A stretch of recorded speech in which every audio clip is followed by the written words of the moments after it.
ისეთი ჟრიამული იყო ამ მედიის პატარა სივრცეში, რომელიც ჩვენ მოვაწყოთ მედიის ადვოკატირების კოალიციამ და მოკლედ ვეტყვი მაყურებელსაც, ხო, რა იყო, იმიტომ რომ 26 მაისი გარდა იმისა, რომ არის ჩვენი ქვეყნისთვის ყველაზე მნიშვნელოვანი დღე, ასევე არის გაზეთ ბათუმელების დაბადების დღე 24 წლის წინ ეთერმა და მზიამ დაარსეს გაზეთი ბათუმელები. უпростоად ადრე დაარსეს, მაგრამ დაამთხვიეს ამ დღეს და პირველი ნომერი გამოსცეს ამ დღეს და ალბათ ეს შემთხვევითი არ არის დამეთანხმებით, ორივეს კარგად ესმოდა რას აკეთებდნენ და როგორ დღეს დაამთხვიეს პირველი ნომრის გარეკანზე ეწერა კიდევაც გილოცავთ 26 მაისს. და გუშინ აიქ გამოვლელებს რუსთაველის გამზირზე თავაზობდით რომ მიეწერათ თუ სურვილი ქონდათ მიეწერათ წერილი მზიასთვის. მზია შენთვის ბევრი წერილი გვაქვს მომზადებული ეთერს უკვე გადავეცი და იმედია რომ მოაღწევს შენამდე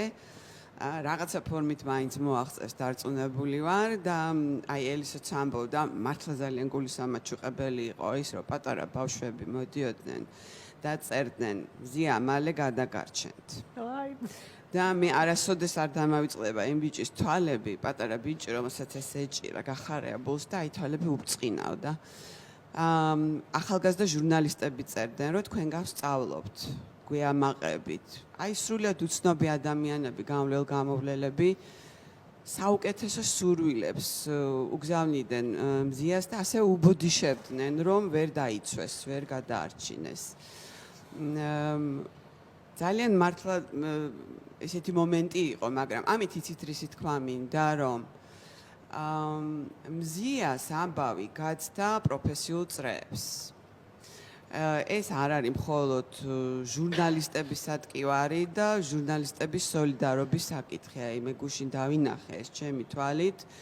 რომ სრულად უცნობი ადამიანები მართლა გულით ღელავენ მასზე, იმიტომ რომ მზია უცბად იცით როგორ იყო, არ იცნობდა ძალიან ბევრი და უცბად აღმოჩნდა რომ აი ყავს ესეთი მარგალიტი, რომელიც ყველამ უცბად აი ესე დაინახა, დააფასა, შეიყვარა და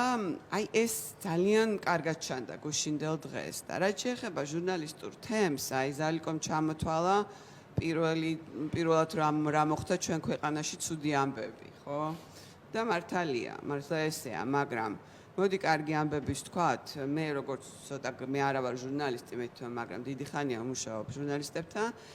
და მედიასთან და აი რასაც ვხედავ ეხლა ესეთი შეკრული ჟურნალისტური თემი მე არასოდეს არ მახსოვს და ეს არ არის სოლიდარობა სიტყვა არ გამოხატავს კარგად იმას, რაც ეხა ტრიალებს ჟურნალისტურ წრეებში, იმიტომ რომ ეს არის იცით როგორი რაღაცნაირი დისციპლინირებული სოლიდარობა გახდა. ამას აქ ისეთი თანმიმდევრულობა, რომელიც არ ქონია არასოდეს. როდესაც შენ ხედავ, აგერ ჩემს უკამჯდომი ვასკა ივანო ჩიქოვანი ყოველ დღე ჯიუტად რომ იმეორებს თავის Facebook გვერდზე იმას, რასაც ამბობდა მოამბის ეთერში. შენ როდესაც ხედავ მარიამ ნიკურაძე როგორ ყოველ დღე დადის და იღებს ყველა აქციას სასამართლოს ხდომას, როდესაც ხედავ ზვიად ქორიძეს სასტვენით და გელა მთივლიშვილზე აღარაფერს აღარ ვამბობ და ლიკა ჩახუნაშვილი რომელიც არის ყველაზე მშვიდი პიროვნება რაც კი მე მინახავს როგორ ყვირის პროტესტის დროს